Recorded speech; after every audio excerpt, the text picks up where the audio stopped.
Good evening, everybody. Welcome to a very cold Carrow Road that's been battered by rain and probably all seasons here, but it is dry for the moment. Luckily, I'm up firmly under a roof, so there's no doubt that if the heavens do open again, that I'm not going to be soaked. But this was a very, very, very important big win for Norwich City. They've beaten Sunderland by 1-0 here at Carrow Road. It's now 5 wins in as many games for the Canaries here. It's 10 unbeaten in the Championship, 11 in all competitions. If you want to throw in that Bristol Rovers FA Cup game as well, the home form here has been quite remarkable. And this was very different type of game. If Watford and Cardiff were about goals and attacking positivity and excellence, this was more about tactics. It was more about grinding it out, patience at points.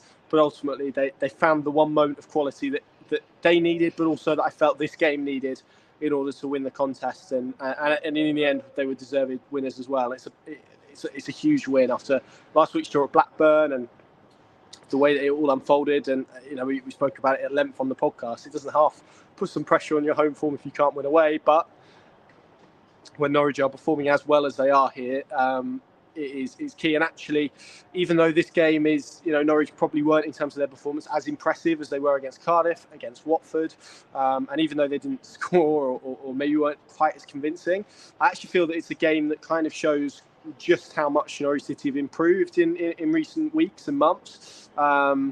Because for them to be in a position where they probably weren't at their best, definitely weren't at their best, were stodgy at points, particularly in the first half, and yet you still walk away probably feeling that they deserve to win the game, I think is a sign of where they're at this moment, and they're in a really good rhythm, a really good run of form.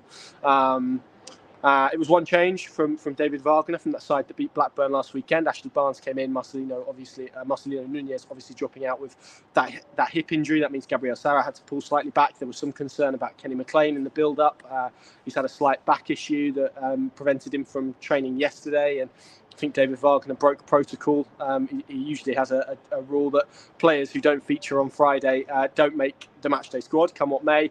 But he broke that for Kenny McLean, and he's played every single minute of this season. And I think you can see his importance. Gabriel Sara also ever present. Gabriel Sara also just as important. But given the circumstances, incredible that he made this game. And yeah, Norwich just weren't at it in the first half. I thought it took them, if I'm honest, a little while to figure out what Sunderland were doing. Sunderland set up a little bit differently, I think, to how they anticipated. And Mike Dodds was very respectful tactically in the way that he lined up. It was all about trying to get bodies in the middle to frustrate Norwich. And, the way that Norwich play, they push their fullbacks are so aggressive in their positioning, so high. They go onto that kind of defensive line of their opponents. And that then frees up the wide players essentially to come in the middle to create overloads. And that's how they try and build their attacks. And I felt Sunderland actually did a very good job at basically putting bodies in there and preventing them from getting any rhythm, but also ensuring that their fullbacks were defensively solid and positioned well, so that Norwich didn't quite open up the flanks in the way that they would like to do. And for the first half, that probably frustrated them a little bit. I felt they played at points a little bit forward a little bit too quickly, and then that allowed Sunderland probably to counter and gain possession of it as well. And I think, in terms of opposition and opposition strategy, this was probably the best that I've seen an away team approach a game at Carrow Road for a little while, in terms of the way that they went about it. They were compact, they were solid, but there were points where they had to keep the ball and they looked comfortable within it. And pressing-wise, particularly in the first half, I thought they did a very good job. And the first half, it just felt like Norwich were nullified more than maybe not performing, and they had to try and problem solve and find solutions and different ways of trying to break down a Sunderland side who were compact. They've obviously had 3 straight defeats leading into this game, so and also the home form that I mentioned people are now, and I heard Mike Dodds speak about it in his press conference just there. Opposing teams are beginning to wake up and smell that, and that means, particularly when Rotherham come here next week and teams in the weeks to come, Swansea, Plymouth, etc., they're all going to set up in the same way now, and that is up to Norwich City to try and find solutions too, because I think they haven't looked quite as impressive when they've had to play against low blocks this season at points. Cardiff, were bad. So I was trying to think of a nicer way to say it, but they were bad, and that was an easy one to try and deconstruct for Norwich. But this was much more different. This was against a side who were organised, were committed to what they were doing, and were pretty disciplined as well, but also were pretty able to get up the pitch when they had the ball. They're tidy in possession. They're a tidy possession-based team. they too, like Norwich, and probably more so than Norwich, completely ravaged by injuries, and they've lost Jack Clarke, who clearly adds a massive goal threat to their side. But Norwich, in the first half, as I said, I think they didn't quite find those solutions. They weren't able to break the lines either in behind or in front in the way that they would like. And that kind of created this kind of flat, stodgy feeling I felt to their play, and that probably was perceived as a lack of tempo. I think it was genuinely the ball, as we see, midfielder drops into a back three, centre-back split, and then it's all about trying to progress the ball forward vertically, and whether that is a longer ball out to those wide players or actually through the middle. And both options were kind of blocked off, so they had to be a little bit more patient. And in the second half, I thought that what they did really well was not force it as much, and they weren't as direct, and they were a little bit more patient in their play, and they were a little bit more willing to have players drop a little bit deeper to receive the ball in order to try and deconstruct, because if you can't go over a shape and you can't go through a shape, then you kind of have to go around it. And that's what they had to do in the second half. I thought they looked a lot more effective, actually, in terms of their play with possession, and they probably lacked quality in their final action. I felt today throughout the afternoon. You see that, Gabriel Sara had a chance that I think you were 99 times out of 100, if you rolled that ball to him, he would happily slot it away. But this was the one where he just lofted it too high over the bar, and actually it probably felt like it was becoming one of those afternoons. And actually, for all of the sort of dominance that Norwich had and control with the ball, they didn't really make Anthony Patterson in the Sunderland goal work. There was one save from Gabriel Sara. Jack Stacey flashed a shot wide, and actually before Norwich's goal, I actually felt Sunderland were coming into the game a lot more. Rusin came on and added a little bit of a different dimension and worked. I felt the centre-backs a lot more than Hemir did, and then Norwich had to really dig deep, and they had to find something, and in the end it's a ball in from Ben Gibson from the left. Josh Sargent initially just flicks the header up in the air, and it's essentially a man-made, self-made opportunity for him. He takes the one touch just to take the ball out of two defenders who looked discombobulated, didn't quite look like they knew which day of the week it was, and it's a fantastic finish, bouncing ball, excellent finish, powerful into the back of the net from close range. That's won Norwich City this contest, and it felt like a game really where it was going to be a moment of quality, a moment for either side that were probably going to win it, if there was to be a winner, because it felt for a lot of it like a 0-0 contest. And I guess that is what Josh Sargent gives you. 11 goals in 15 now for him, and he is Norwich City's Captain America. There's no doubt about it, because what he's done really is grabbed and grasped victory from the jaws of a draw, essentially. And that would have been a really frustrating way, particularly given how the result has ended up between Hull and Preston. If Norwich City couldn't make up ground today, and if they didn't win here today, I think there would have been a lot of those feelings of frustration and missed opportunity that we've seen, even though perhaps the table wouldn't have looked any different to what it did at the start of the day. But it has now, and I think a flip side, maybe, which isn't going to get talked about so much about what this victory has done, is it's put an eight-point cushion between Norwich City and Sunderland, which at this stage of the season is massive. Just keeps those who are trying to leapfrog them into that sixth position. It shortens the race. It keeps the race quite tight and keeps them as one of the names in the hat. And now it's going to be about consistency and whether they can do it. And because of the run in the autumn, they've had to, and we'll have to essentially go at 2 points a game, I think, to get there.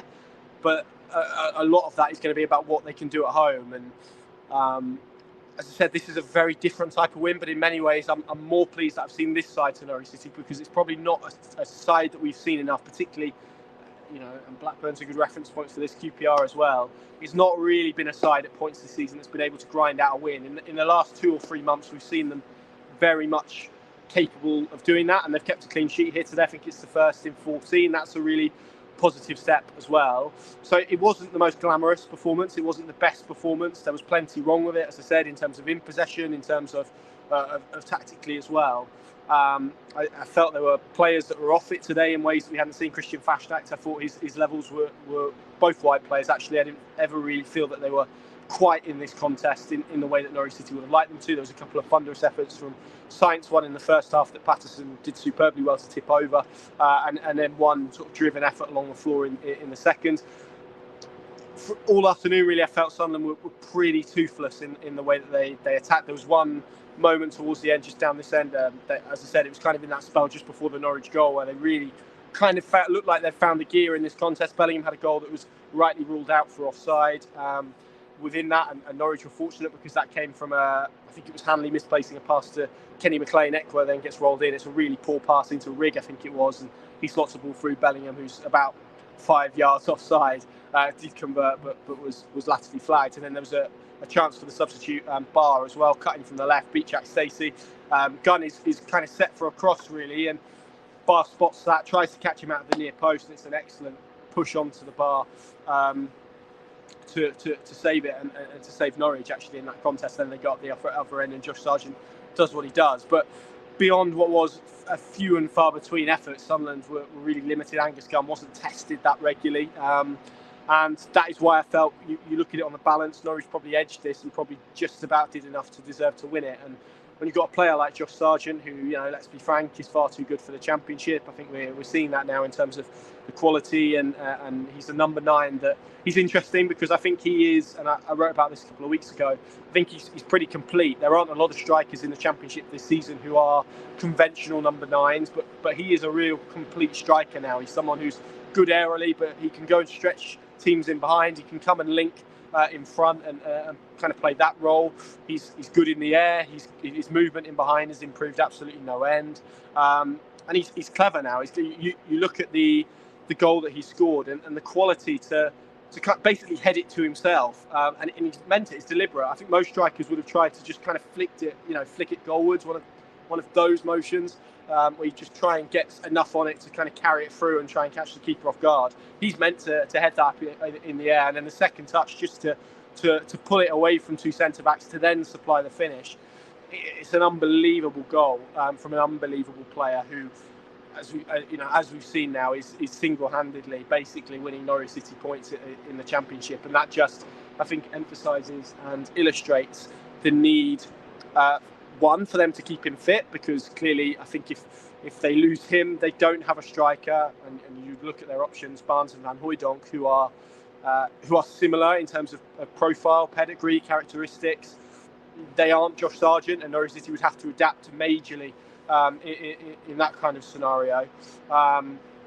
So they need to keep him fit, but also they need to make sure that they have a supply line behind him, and they have enough behind him. Today he had one effort in the first half that was deflected. I think that was goal bound. It was kind of deflected away. Beyond that, I don't think he's had too much to sniff about. And the one that he has, he scored, and that is the quality of the footballer that Norwich City possess at this moment in time. And he is certainly as that out and out number 9. The best in the level. And you look at Sunderland, they're a good example. They're a side who are in desperate need of a number 9, and you can sense that, and you can see that, and you can feel that. Hemir had a difficult afternoon. They actually looked much more of a threat when Rusyn came on, but that difference, that focal point, but actually what he enables Norwich City to do as a team in terms of pressing, in terms of all of that stuff is miraculous, really. They are a completely different team with him in it, and that is, a testament to the quality that he possesses, and he has won Norwich City the game this afternoon with, as I said, a moment of real quality. I always felt this was going to be tight because Sunderland have been on the run that they've been on. I think they're a good side, actually. I think they've got a lot of good players. They're a young squad. As I said, I think they're short in a few areas. They've got a massively long injury list, as long as your arm, of players out at the moment, and it's clearly had a massive detrimental effect on their season. With all of those fit, they were a top 6 challenger, really. They're not going to be now, I don't think. But so Norwich are looking at a short squad as well. I'm a little bit concerned about wide areas, if I'm honest, because it's science and fashion act, really, and Norwich started the season with far too many wingers. I think they had 6 at one stage, and now they've got 2. But hey, that's injuries, that's the Championship. It was good to see Finlay Welsh and Kenneth Bow get onto the bench, even if they didn't get onto the pitch. And actually, I know there's been a lot of chatter about pathway, and again, I would throw this into the conversation as well.